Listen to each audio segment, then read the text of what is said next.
Welcome to Pitfalls MRCOG Part 3 revision course. This is a teaching video on the topic Understanding the Exam, Format, Domains and Marking. It might be tempting to skim over this topic, but take the time to understand the MRCOG Part 3 exam, the domains being tested, the format of the exam and the way it is marked. This is important because exam technique is key.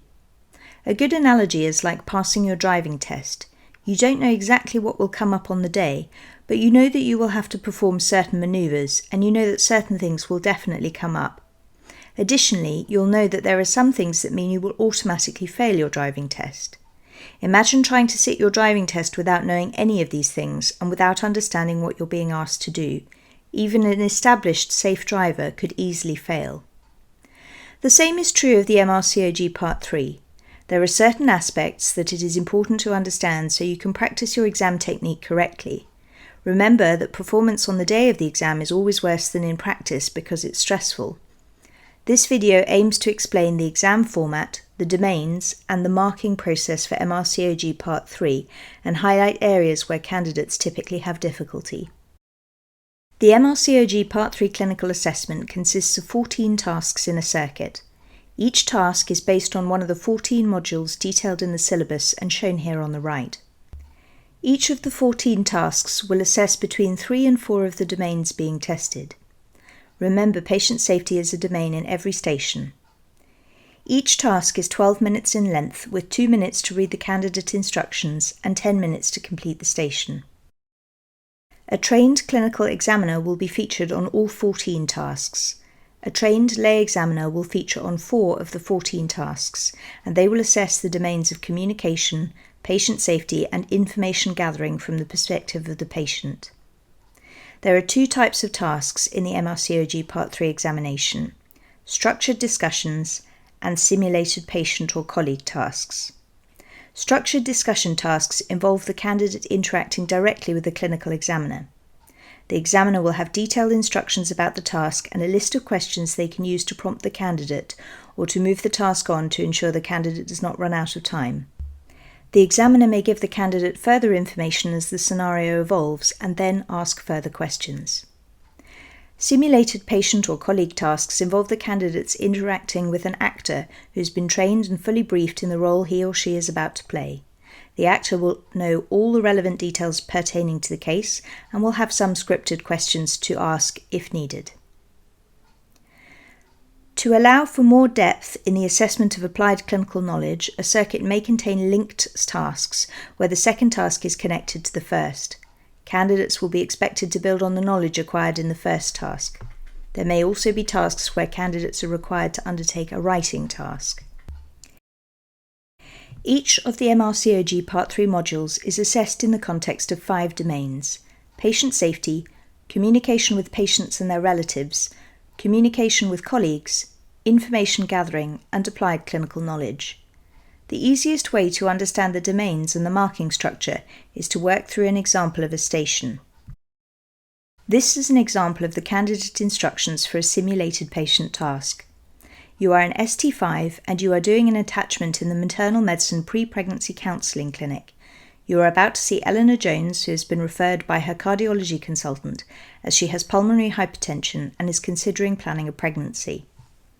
You have 10 minutes in which you should obtain a brief targeted clinical history, explain the options available, establish and answer the patient's concerns, and outline and justify a management plan.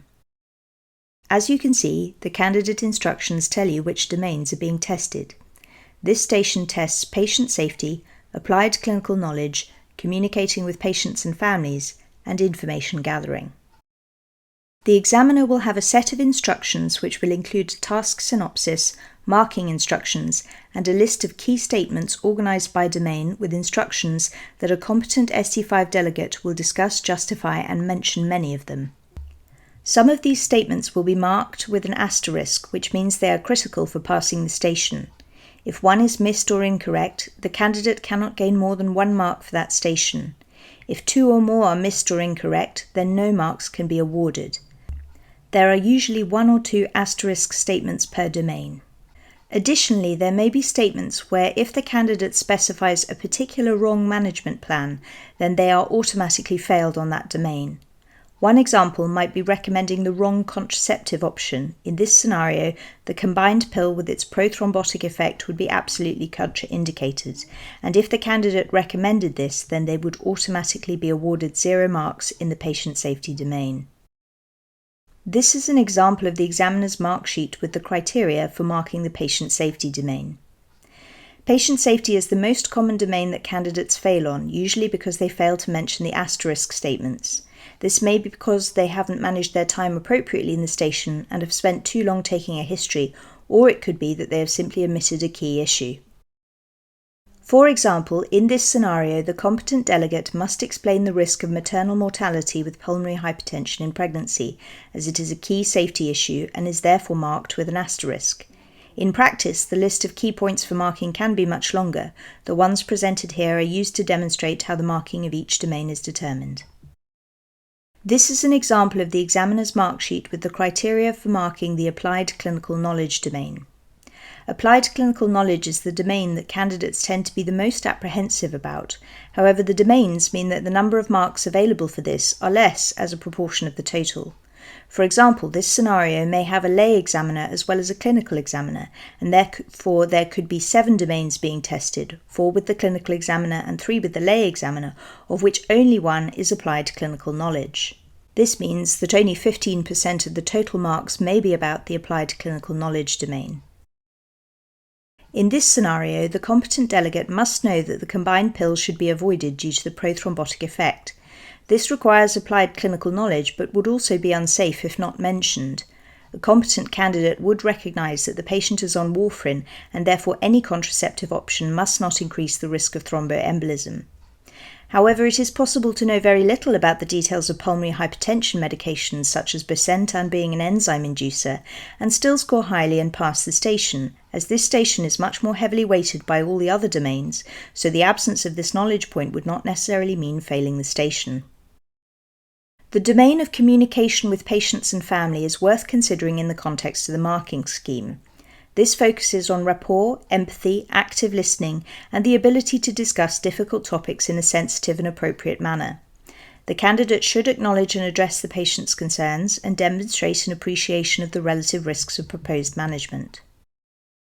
In this example scenario, the competent candidate will need to be clear that even though it may not be what the patient wishes to hear, the recommendation would be to avoid pregnancy because of the risks of maternal mortality and have the consequent discussion about contraception.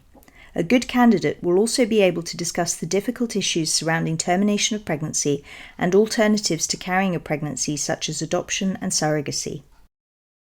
Candidates often assume that the information gathering domain is simply about taking a history.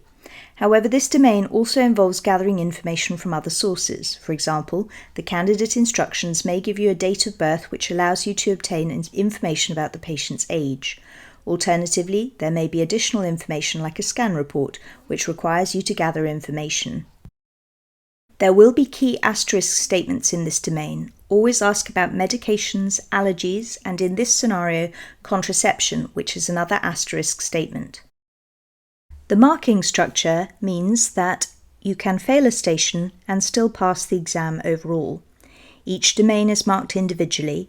The number of domains per station ranges between 3 and 7, for example, if there is also a lay examiner. The number of marks per domain is 2, and therefore the total marks range between 6 and 14. There is no fixed pass mark. The standard is set after all the candidates have completed the station. Remember that the Part 3 examination runs over a number of days in a number of different locations. It is therefore likely that the stations may vary from day to day, and there is no benefit in asking a friend or colleague what their stations were on a previous day, as it is highly likely to have changed. The overall assessment will be that each task is related to one module, and therefore the same domains in the same module will be tested, but the actual details of each individual station may differ. Candidates often make common mistakes, such as reading out the instructions or results back to the examiner or the role player, poor time management, particularly lengthy history taking, recommending investigations or treatment without also justifying the rationale for them, using medical jargon inappropriately, patient safety issues, forgetting routine checks such as rhesus status, allergies, medical contraindications to treatment, or not knowing emergency drug dosages. Sometimes candidates will inappropriately agree with a patient in the attempt to avoid conflict, but this can pose a patient safety issue and therefore is a common pitfall. Here are some hints and tips to improve your exam technique. Read the instructions carefully. You will hear the instructions in our lecture demonstration videos read out loud. The vast majority of the time, this takes less than a minute, even when reading out loud. Most people will be able to read the instructions much quicker.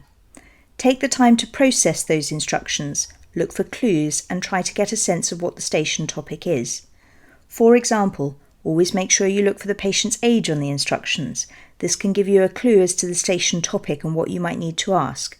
For example, a 14-year-old seeking emergency contraception might be a station looking at capacity and Fraser competence, whereas a station where a 30-year-old with bruising described in the instructions seeking emergency contraception might be a station looking at domestic violence and reproductive coercion. Manage your time effectively and practice your history taking. Remember to justify everything you recommend. If you're asking for a test or an investigation, explain why. If you are recommending a management plan, explain why. When asked to outline the management plan, think about patient safety. Are there any questions you need to ask in the history to ensure that no options are contraindicated? When considering patient safety, remember both mother and baby should be considered in these obstetric scenarios. This concludes the teaching video on the topic Understanding the Exam, Format, Domains and Marking.